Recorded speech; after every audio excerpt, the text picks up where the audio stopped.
Welcome to the Artist Academy podcast, a place where we focus on the business side of art to help you attract more customers, increase profits, to ultimately live a life of creativity and financial freedom. I'm your host, Andrea Earhart, and this week I am coming at you from St. Croix, the Virgin Islands, yet again. And I don't know that I prefaced in the last one that there's like roosters in the background and chickens and all the things.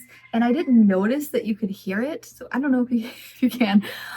Hopefully not, but probably. And I didn't notice until I listened back to the previous one I had recorded. And so that's that. But I feel like it kind of adds some charm and some cuteness if you can kind of tell what that screeching is. And it kind of reminds me of home. We have a lot of chickens at home, and we're on this like not really third world island, but like it just reminds me of a little bit of home. And there's literally baby chickens everywhere too. It's so cute. It's the little chicks, but yeah, the roosters are a thing.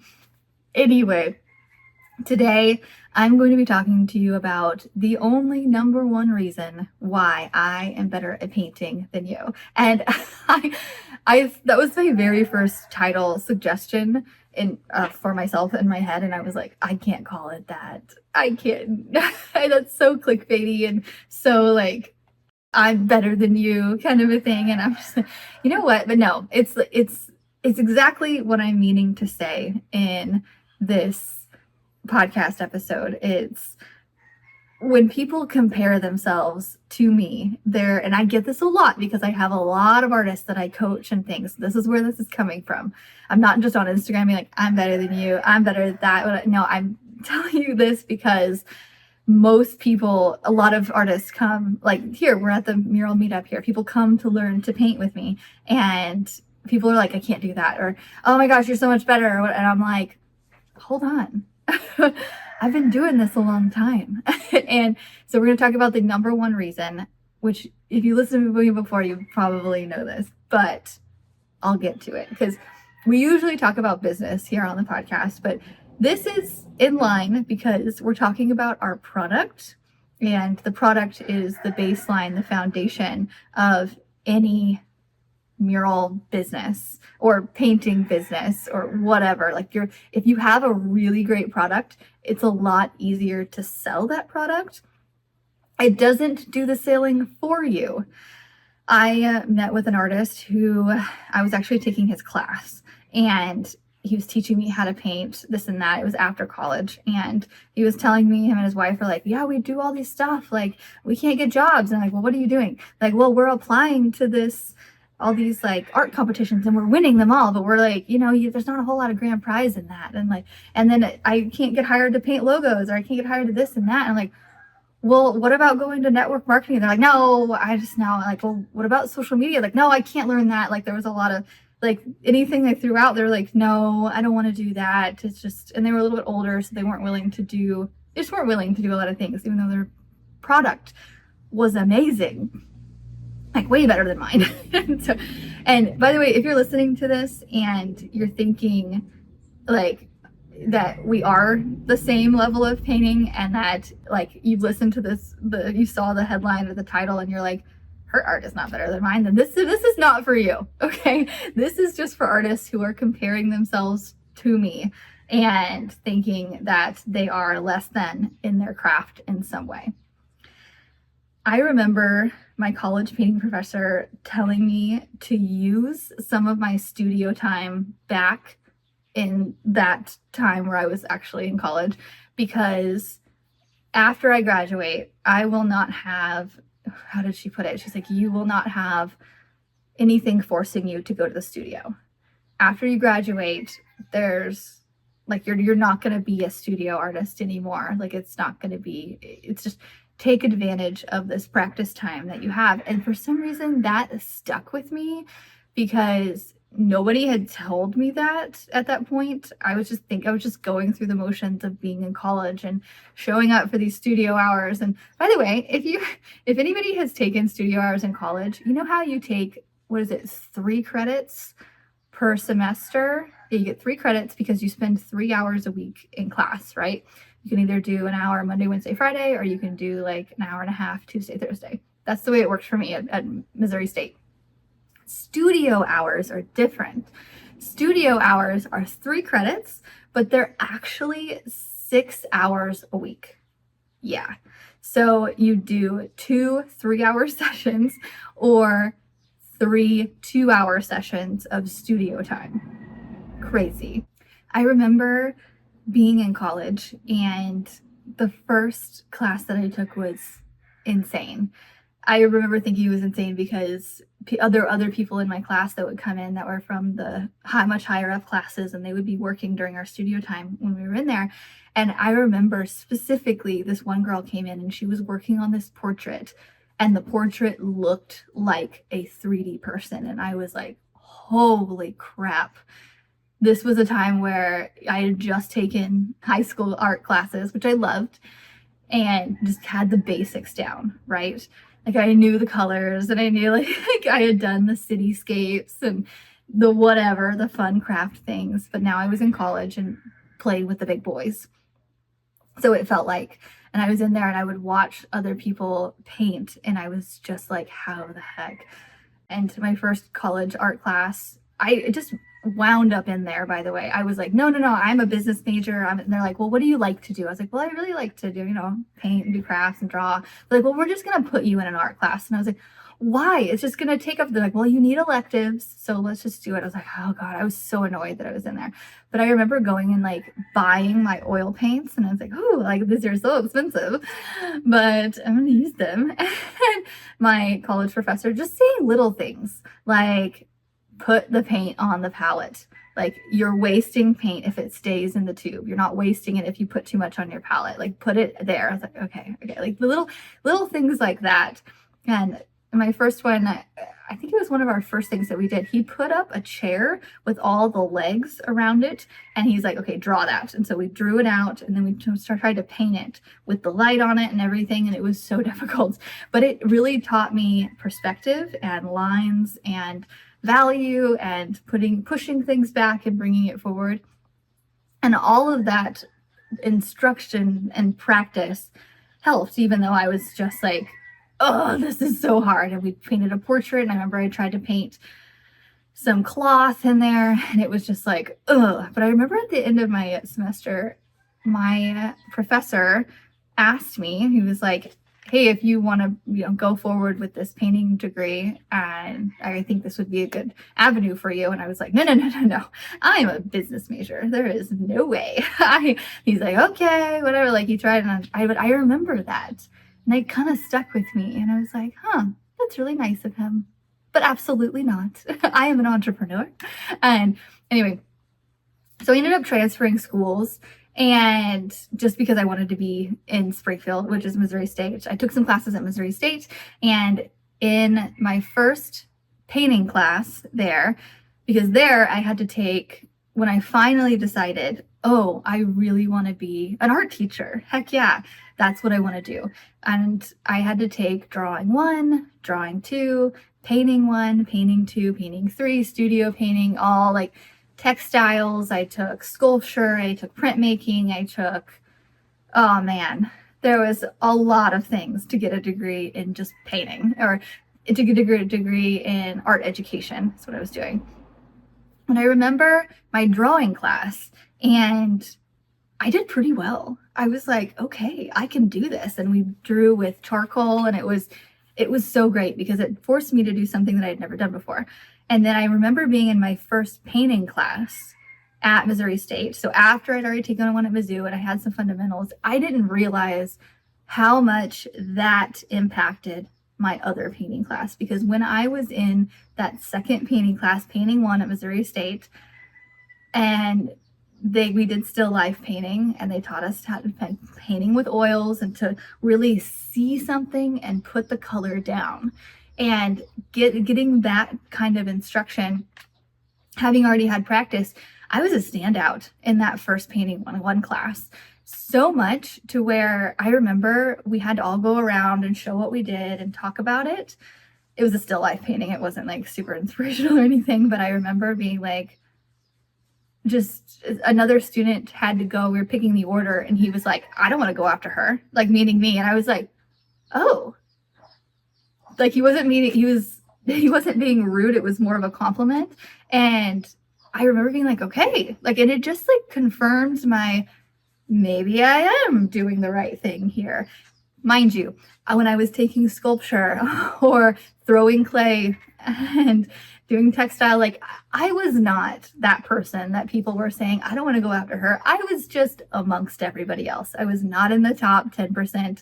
I was there and I was doing the things, getting it over with, getting the grade, but I wasn't super interested in it either. And I wasn't just very good at it. So at first, how I figured out how I should go with painting is because I really liked it. Usually when you like something, you're also good at it to some degree.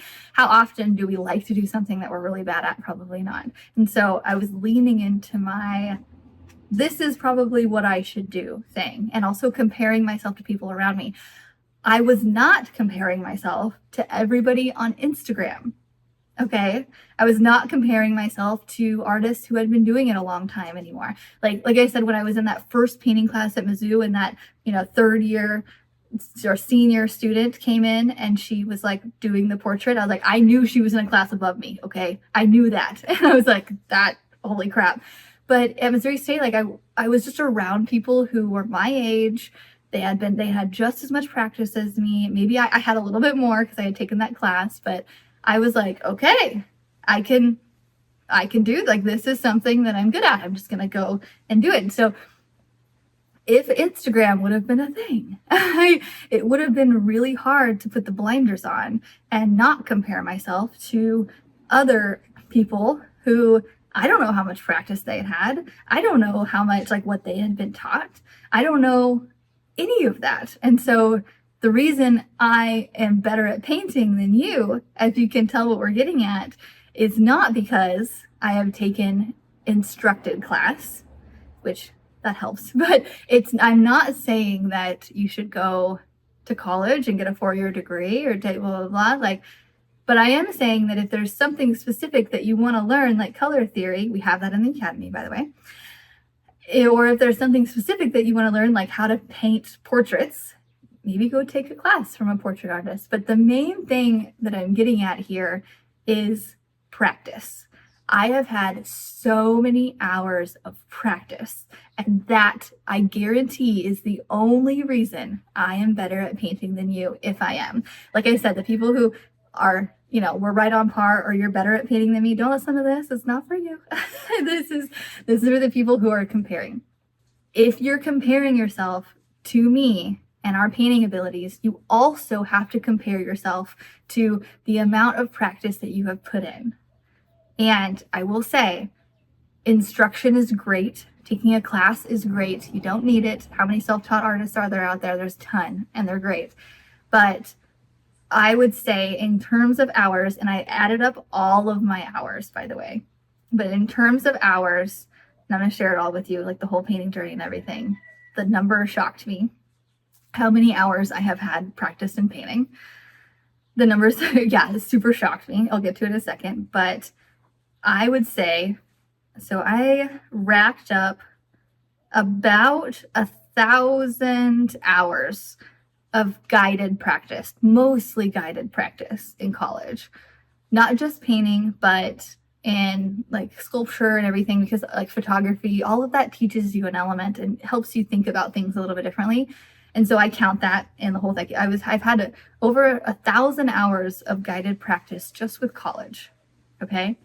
And I think that 1,000 hours of guided practice is worth like 2,000 hours of non-guided practice. So say you're like sitting by yourself and you're not watching a YouTube video, you're not watching anything, and you're not, nobody's critiquing you. You're just figuring it out by yourself. You're self-taught. Congrats. You're spending double the amount of time than if you would just go to a class or watch a YouTube video or join the academy and be critiqued or help be guided. I think it speeds up your time by double at least in getting these hours. Also, just one bit before we move on and I add up the hours for you, I also want to point out, I mention this because college made me try all the different artistic routes, like pottery, photography, all the things. And I was not that great at a couple of them. Not to say that I couldn't be with practice, but it was just not my thing. And so, not to discourage you completely, but is there another avenue that maybe you haven't tried if painting just makes you want to rip your head out and you really don't enjoy it? Granted, it should make you annoyed. It should give you anxiety whenever you can't figure something out and it's like, go, like, but if you're really, really, really struggling, maybe printmaking is for you. Maybe you're a better sculptor. Maybe photography. Like maybe there's something else. And I highly recommend taking a class on a different avenue or trying it out because it all helps each other. Like the stuff that I learned in sculpture, I apply to painting. I remember in college, I also drew a woman naked. It was figure drawing, and I did not want to be there. I am not a nude person in that way. I am like, no, it's just not my thing. I don't want to stare at a naked body. It's weird. And so I remember going in class and I was like, I am going to sit in the back staring at her behind because I am not looking at that. I know, childish, but it was not my favorite thing. But I did the whole thing. I got the whole experience, the thing you see in movies. That's like you go in and then there's a naked person and you like draw them. But after college, I had a friend who we're not friends anymore. But I remember her telling me when she was mad at me at one point that you got a degree in doodling. What are you going to do with that? And she said that because I remember going to class one day and looking around and being like, oh, I'm in the right space. I'm here with people who are, like the same things as me because in my art history class, like there was a guy doodling beside me and I was like, that's what I like to do too. I like to doodle on my notes and everything. And so that's why she was saying that. She was like, you guys just doodle. Like, and I was like, we're not friends anymore. But so I got a degree in doodling and I was seriously like, what the heck am I going to do with this? I thought I wanted to go into art teaching. I just really didn't love that. I knew I didn't love it because there were people around me in my the very end of my college art education classes that were like, they were so into it. They were like, oh, this is my lesson plan and this is my, I was like, you know what? I'm just not as excited about this as you are. And I think that's telling. Like, that's like, maybe I shouldn't do this. Like I was dragging my feet. I did not want to go into the school system. There were so many rules. Like I was dyeing my hair pink at the time. And I was like, that is not going to be, it's just not going to go over well. There were so many rules. And I was like, you know what? I'm just going to go. I got my degree eventually. There's a whole podcast on that. Eventually got my degree and I had all the everything. And I was like, okay, I don't know what I'm going to do, but I'm just going to start painting and doing business stuff. And I want to say the amount of practice that I received or that I made myself do in the years after were about 5 hours a week on average. That's about as much as I painted, maybe, in the years after graduating. I would really only paint whenever I got hired to do something, or like I was doing this other side business and I was like, hey, by the way, I can do a window painting for you. They're like, okay, great. And from that window painting job, I got a logo job in a couple weeks. And from that logo job, I got another logo job, but it was very few and far between. So the amount of practice hours that I actually had gotten in, though I want to say year after I graduated was like 250. So after getting like 1,000 in college, the next couple years were like 250 maybe, which is great. It's practice, but it was not a ton. But then I hit my lucky break because I was still going around. I was networking a lot. I was talking to people, telling people I was an artist, doing little things here and there. I hit my lucky break and I met somebody who was an artist and worked within the Bass Pro Shops team, or the outdoor store, as I put in my book. And they connected me and they're like, hey, we need a logo artist here. And I remember going in and telling them that, like, they said that they thought that I was this really experienced calligrapher and logo artist and all things. And I was like, yeah, I painted that logo. Yeah, I can do that. And they're like, can you paint a ghost logo? And I was like, I think I know what that is. Oh gosh. Yeah, sure. Yeah, you just water down the paint a little bit. They're like, okay. That's luckily I answered that correctly. But I remember showing them some of my college art. It's like, see, I can paint. I'd like to paint other stuff too. And I'm like, just thinking now, I'm like, oh my gosh, what he must have thought when I broke out the canvases that I painted in college. And like, look, and he's like, okay, anyway, you can paint letters. Okay, great. Come on. And so I learned on the job, and I was very slow at first, but I mostly did lettering and logos for the first year solid. That's all I did was lettering and logos, which was great. And we worked about 60 hours a week, sometimes 65, sometimes 80. And on average, doing that and then finally getting into murals the next year and working in the mural space and doing that like 60 plus hours a week with several weeks off here and there for over 2 years. I added it up, and modestly 6,750 hours. 6,000 some odd hours in a little over 2 years. Practice is what it was, paid practice, which was even better. And I remember somebody telling me, because I was so young, and I was 24 when I got that job, and I was just ready to do anything. And I was like, hey guys, I'm here and I'm happy about it and I'm on time and I'm gonna try my best, even though I'm slow and not as good as the other guy. and they kept me on, and I just was a joy to work with, I think. And I got things done. I ended up getting pretty quick after, I want to say, about 3,000 hours. I got really quick at a lot of things, and I just hustled, man. And I remember somebody coming up to me and saying, you know, these are the years that you're gonna really appreciate later on. Like, these are your building years. And I remember thinking, yeah, I know, like, yes, it is. And I really do appreciate it. It was really hard though. Working 60 plus hours a week is a lot for a long time.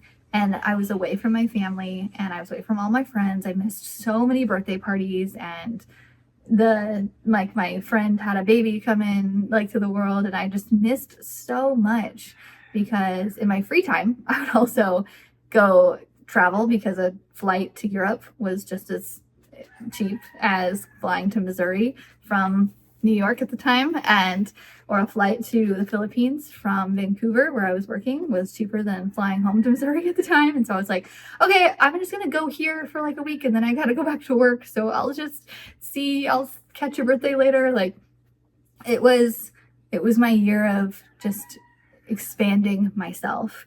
And also during that year, I remember previously my business efforts and all the things was, I did promotional modeling, and I eventually opened a company where I had a bunch of promotional models. And so I was hanging out with people who were younger than me for a long time and hiring them and like doing jobs with them. And then I was on a job site with artists who were older than me, and I was away from my friends, and the amount of just, not even just painting work growth that I had, but just the amount of personal growth I had from being around people who were much older than me and just absorbing their everything. I remember coming back and just looking at my like very young spirited friends, and I was like, what are you doing?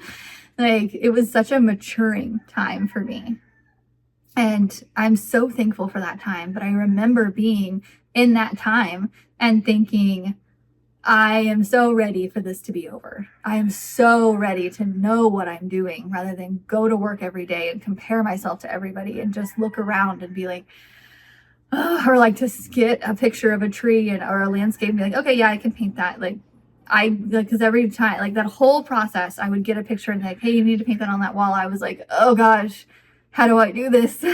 Where do I start? Like, okay, now I know where to start, but how do I actually do it? How do I do it quickly? Because the stores would open really quickly, and it was the best but most stressful learning experience that I've ever had.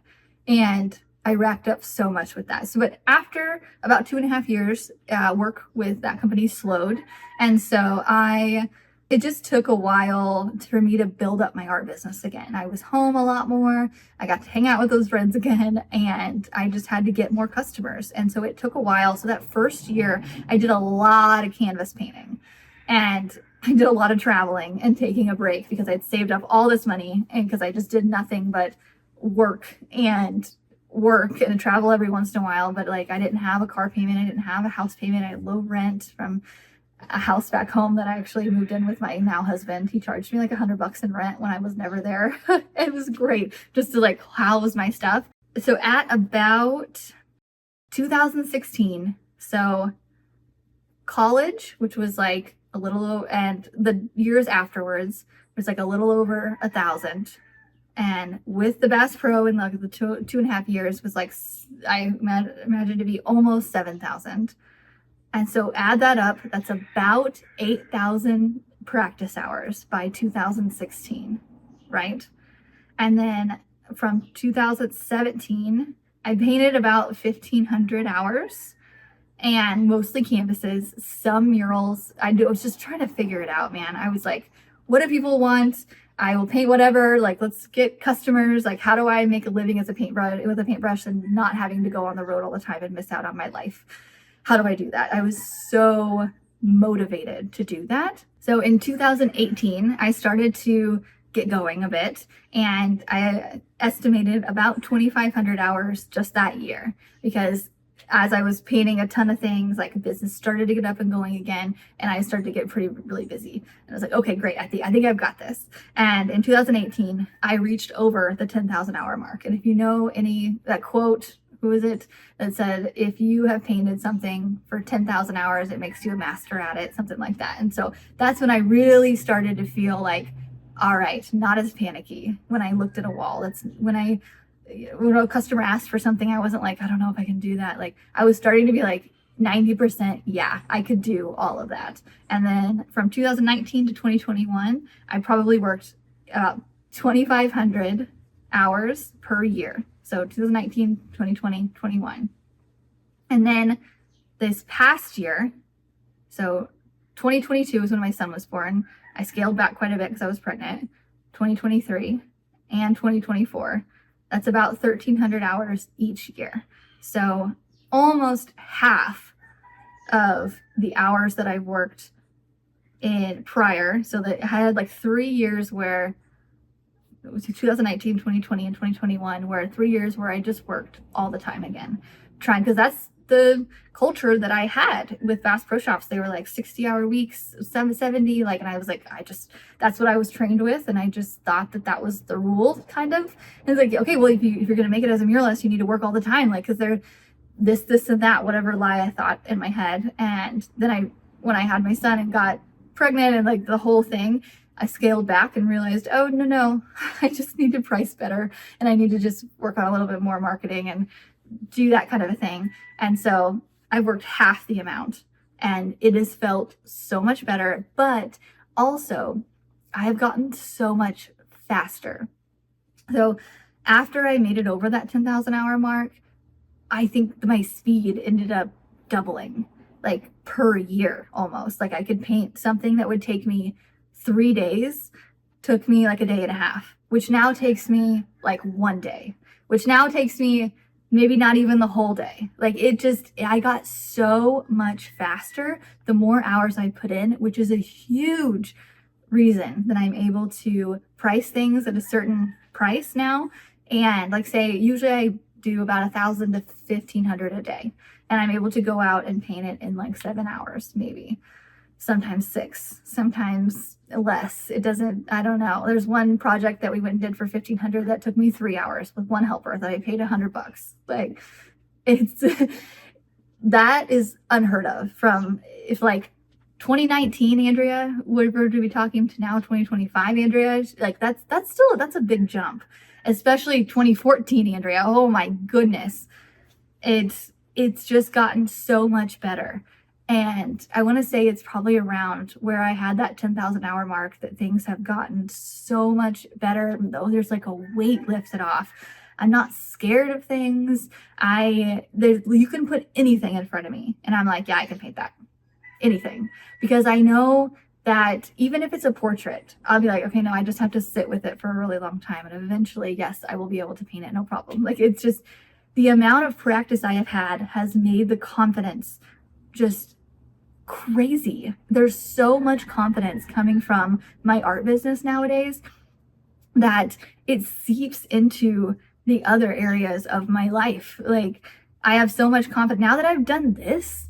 I can do anything. I can learn how to paint anything, or I can learn how to do anything. Like, I pick up crochet, and I'm just, or that's decently easy, but like, you know what I mean? It's just forcing myself to have so much practice in this one area has not just benefited my business, but just my whole life.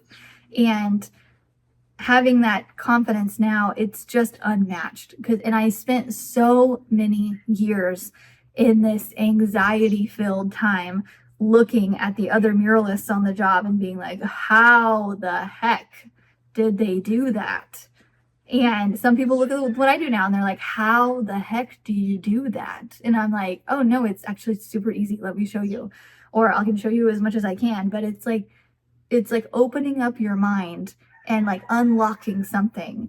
And the biggest thing, I think, is just to look at something and truly look at it and mix a color just like the color you see, or one that you know will work in, because there several times I'll like change the color slightly or I'll like add blues in the shadows or whatever. Like, it's like those are the things that you can kind of do when you know what you're doing a little bit more. And the fact that I've put in that practice to do that, I cannot recommend enough just how much that, like, I was just talking to another artist 2 weeks ago, and she was like, I really want to get better at painting. I want to do this. Like, what is my next step? I'm like, well, fine. Like, you can, so she's in the academy. I'm like, go watch the videos in the academy. Like, or whenever you're painting, pop your phone up right next to you, be painting, and then just like look at it every once in a while. Cause there's gems all through those painting tutorials of like how to look at something in the light perspective and just like the shadows and the highlights and how to do this and how to push something back. It's just, you don't even need to like sit down and watch something and that be your only thing. Like, watch while you're painting watch while you're working. That's what I love to do whenever I'm watching a tutorial. I was on the plane the other day and I was like trying to watch this video on how to like troubleshoot this paint sprayer thing. And it was a 9-minute video and I kept having to rewind because I was like wandering off. I just like couldn't focus on it, which says a lot about my habits of being on my phone. But now I'll just like, while I'm painting, that's the time I'm learning something else. And I just cannot recommend enough learning from somebody who's already done it. Whether it's me, whether it's another local artist, there's so many artists doing classes. And there's such a benefit to having somebody in person telling you, hey, no, hold your brush that way. Or, hey, move something this, or just like, hey, adjust that color just slightly. Do you see the difference there? And it's just, there's so like, we're here at the Mural meetup right now, and that's exactly what people come to learn, right? It's we're doing an underwater scene, and they want to know exactly how to do it step by step with me the whole time. And I think a lot of people are more just shocked to see I put down one color and then just pop a highlight on it and put a shadow on it, and there you go. It's just what you do, what you see standing away from it. It's just, anyway. So if you're comparing yourself to me or any other artist, you also have to ask yourself, how many hours have they put in? How many hours have I put in? And how many am I willing to do? And because I am not willing to put in the amount of hours it needs to paint a realism, like ultra realistic photo. Because I'm like, we have photos for that. I don't know. Like, I don't mind looking at it and knowing it's a painting, and having those paint brush marks and having like the color a little bit exaggerated. Like, I'm just not willing to sit down and do a realistic paint. I don't know. I might, just to like prove to myself and everybody that I can do it. Like, I have a flower in mind. I grow flowers, and I kind of want to paint this dahlia. And because another artist inspired me, she has these like photorealistic paintings of these dahlias, and I'm like, oh, maybe I'll do that. Maybe I'll do that. But it's got to be a subject I love, right? I don't want to do it for a client who's asking me to do it for this and that. Like, I'll do my best, it'll look good, but I guess it goes back to the 80-20 episode of like, I don't want to put in that 80% of effort extra to make it look 20% better. I don't know. Anyway, so I've added up my hours that I have spent in this whole thing, and I have 20,000 hours of practice so far. Isn't that nuts? So double the amount it takes to be an expert, and the air quote expert. And I think that is why I'm like, it makes sense, because that's why I feel the way I feel, is having 20,000 hours in. It's just on top of the world feeling. And I want that for you too. And you are totally capable of doing that. I don't think that it's anything super special. I think some people need instruction more and some people don't, but it is just the hours put in. And if you try it yourself and try again, find somebody to help you, take a class, watch a YouTube video for free. It's just, if you're not figuring it out on your own, seek help. Because I had the luxury of, not luxury, like I put myself through college, I paid for every bit of that. And luckily I did. But I had that luxury that I didn't even know would pay off tenfold, of like somebody telling me how to do something like that, and somebody giving me that instruction and making my art better. And so, that is the only reason that I am a quote better painter than you. And if you really want to speed up, then get those hours in. And I think that's how you make the big bucks, is not only being really good at what you do, but also having speed. And that is my business tip for the day. Practice because you make money. Don't practice if, like, I remember in college, I was like, I can't see this as like a business opportunity. I don't know if I'm going to make money at this, blah, blah, blah. Like, I don't know. But if somebody would have told me you're going to make a lot of money if you just practice, I've been like, okay, cool. That's a motivator for me. Okay. All right. That's all I have for you this week. I will make another episode. Hopefully you don't hear this rooster in the background too much, but that's what we're doing right now. That's what we have. So next week I will be recording from my studio, and so I hope you have a great rest of your week, and I will see you next week. Thanks for listening to another episode of the Artist Academy podcast. I so appreciate you tuning in every week, and I would also appreciate if you could do me a very small favor and possibly share this episode either on social media. You can tag me, or even just write me a note in my DMs saying what you liked about the podcast, what you want to see more of, anything. I love getting any and every feedback, especially in the form of a review, 5 stars only. That's all we accept on Apple or Spotify. And just any kind of positive feedback whatsoever. It really makes everything worth it. Me sitting down to create this absolutely free podcast full of art and business content.